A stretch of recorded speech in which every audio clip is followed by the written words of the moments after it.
Steve with Tech Savvy Agent. I want to get this post out as soon as possible to give you 3 awesome tips that you can use without an ounce of Photoshop that you can actually do in camera when you take the photo to make your photos 2 times better than what they may have been before. We want bright, we want warm photos. We want to make each home that we photograph seem more inviting. And chances are you can probably do this with the camera that you already own, whether it is a point and shoot or perhaps you have a digital SLR, which obviously this is going to work excellent for that as well. So before I get to the 3 tips and show you exactly how to do this, you need one thing. If you don't already have this, you have to go out and buy this. And if you haven't guessed it already, to do these 3 things I'm going to show you, you need, almost broke my iPad, you need one of these guys, a tripod. Now, pretty much any tripod's going to work here for you. This is a really nice tripod, carbon fiber, and it can hold a lot of weight for a digital SLR with a large lens. But if you have a point and shoot camera, a smaller camera, the photos that I'm about to show you here actually were shot with my buddy's $20 tripod, he got from Target. It was not shot on this particular tripod. So you do need to go out and buy a tripod because our exposures are going to be much longer and you're not going to be able to hand hold the camera and get a clean, clear picture. It's going to be a little bit blurry. So once you have your tripod in place, it's easy to use. You just set it down wherever you want it to go, set it about chest height or so, and that's going to work great for you. And then take the picture while it's on the tripod. There's a timer setting that you can use where it snaps it in 2 seconds, or if you're careful, you can just press the shutter, making sure not to move the tripod at all, and that'll still work fine for most of the web-sized photos that you're going to be using on a daily basis. So once you have your tripod, you're set up, and you're ready to go. So what's the first of the 3 tips? The first of the 3 tips I have here for you is never turn on your flash. Turn off your flash for almost all the photos that you are going to take. Now, I've seen some really awesome photos with off-camera flash and multiple flashes making rooms look phenomenal. But if you don't have multiple off-camera flashes, never turn on your flash. We don't need it. We're going to use the tripod to make the room brighter than we would if we had the flash on. One of the things about a flash is most of the time these little point and shoot cameras, they go about 10 feet. So everything in front of you for about 10 feet is really bright and everything behind that's really dark. We want the entire home to be nice and bright. So turn off that flash. Do not use it. And by the way, just another quick tip for the tripod there. Make sure you're aiming level. Don't aim up or aim down or you'll get walls that either converge in or go out like this. And we don't want that to happen. So make sure the tripod is nice and level, the camera shooting level too. Alright, so the first tip was turn off your flash.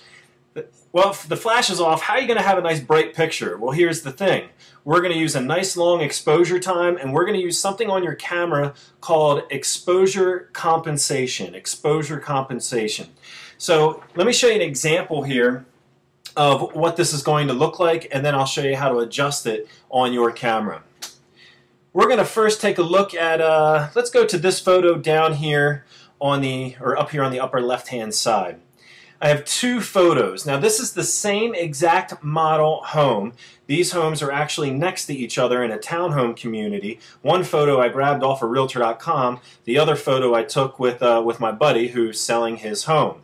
Now this is the same exact room right here as it is right here. It's just taken from a different direction, but it's the same size. Obviously I used a wider lens here than this person, but even if this person did not have a nice wide lens to use, they can still make this picture a lot better because here's what the camera did. The camera actually took all this light from the outside, and what they try to do is they try to average out the light. So you can see that it's much brighter outside, and that's making it much darker inside because the camera says, hey, we need to get a nice average reading, and we need to expose for this bright part over here and the dark part over here. And when that happens, it's going to make the whole scene darker. So here's what I want you guys to do. When your camera is on the tripod, it's going to have a setting, most likely, that's called EV, or exposure value, or exposure compensation. This is what the exposure compensation looks like on a digital SLR. Yours might look like this if you have a digital SLR camera. And this is what the exposure compensation looks like. Here I have a smaller point and shoot camera, a Sony I think it's a WX9 camera here. I think it's like $300. And this is what it looks like here on the smaller camera as well. Now what we want to do when we're adjusting the exposure is the brighter it is outside, the more windows in a particular shot. Like for example, this shot over here, you see how there are skylights and a lot of windows here. The more windows, the brighter it is. You want to dial that exposure compensation up. And you want to make sure that the camera is not reading what's going on out there. We don't care what's going on outside. We're going to have a picture where the subject actually is the outside, and that will be exposed perfectly. We care what's happening inside the room here. So we want the photo inside the room to be nice, bright, and beautiful. And this is all done without HDR effects, which that's going to be a different video, and I'll show you how to do that later. This is all done on a single exposure. So let me just give you an example here. I'm going to bring up, I use Aperture to edit my photos. And I'm going to bring up that photo, and I want to point this out. I actually, if you look on the side of the screen here, I actually dialed my exposure compensation up almost 2 full stops. Now what does that mean? Well, that means that I let in almost 4 times the amount of light than what the camera would normally let in, because the camera's trying to expose for the outside area here. So I said, no, I want to dial this way up, and I clicked the button, and it goes in third stop increments. So 1/3, 2/3, a full stop, and then 1 1/3, 1 2/3, and that's where I was at right here to dial that exposure compensation up. A good rule of thumb is I would probably just keep that setting at plus 2/3 on your camera there. Look for it, keep it at plus 2/3, and that's going to be a good place to start, because don't worry about blown out highlights. That's only for fine art photography and landscapes. We don't care that the windows are blown out here. We want to show the home in a nice, bright, light manner, and forget about blown highlights. So this is a great picture that showcases, you know, the kitchen and part of the family room area right here. And I think it came out really nice. So let's go back. We talked about exposure compensation and dialing that up on your camera, 2/3 of a stop, and you saw what it looked like, you know, on that close-up there, the WX9 and the digital SLR camera. If there's a lot of windows in the room, you might want to go to +1 or plus 1.3 perhaps. As I said in that last picture, I actually went to plus 1.7 or 1 2/3 stops, almost 2 full stops, which would be 4 times the amount of light that we're letting in. Now, the reason why you need a tripod to do this is because the exposure times are actually rather long. The camera might be taking a picture for an entire second or a second and a half to let in all that nice light to make sure that it's nice and bright. Another cool thing about this, though, is you'll notice that the ceilings are actually white rather than having. Check out this picture here. This, again, is the same home. Notice the ceiling here and the ceiling over here, it's gray. Well, that's white paint on the ceiling. We want it to look something like this over here on the side of the screen. So, and actually mine is a little bit warm toned, and I'm going to go over that in a second too. So the first thing is turn off your flash. The next thing you want to do is always dial that exposure compensation up. We always want a home to look bright and less like a dungeon. That's unless you're selling a dungeon, you never want dark. So the last thing that you want to do here to make sure your pictures look great, notice a lot of these pictures. Let's look at this one down here in the lower right hand side. Notice this picture is warm. It's a nice warm tone.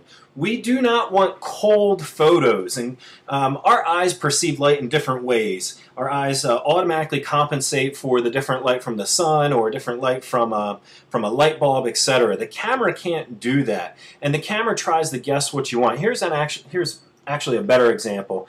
Take a look at this photo up here. You see how it's actually like a cool blue greenish tint?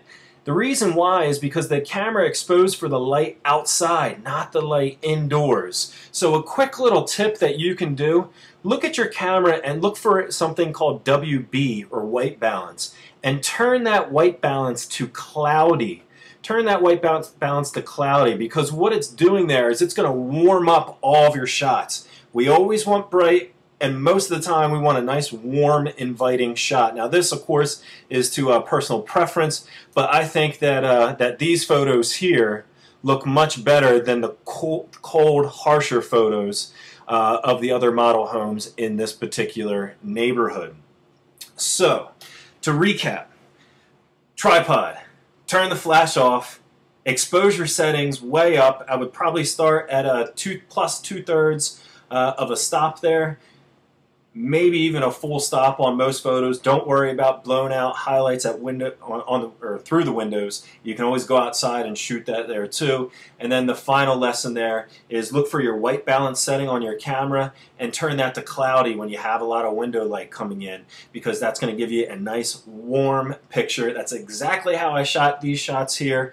You saw in the particular demonstration. I did edit them a little bit. I had to crop them down because my lens hood was on a little bit crooked and it was black on the corner, so I did have to crop them down. But basically these shots are pretty much straight out of camera. I really hope this helped you, and again, please share this with as many people as possible. Facebook it out, tweet it up, put it on Google+, because we need to make sure that all of our photos are better collectively in real estate. Again, I'm Steve Passanelli. I hope you enjoyed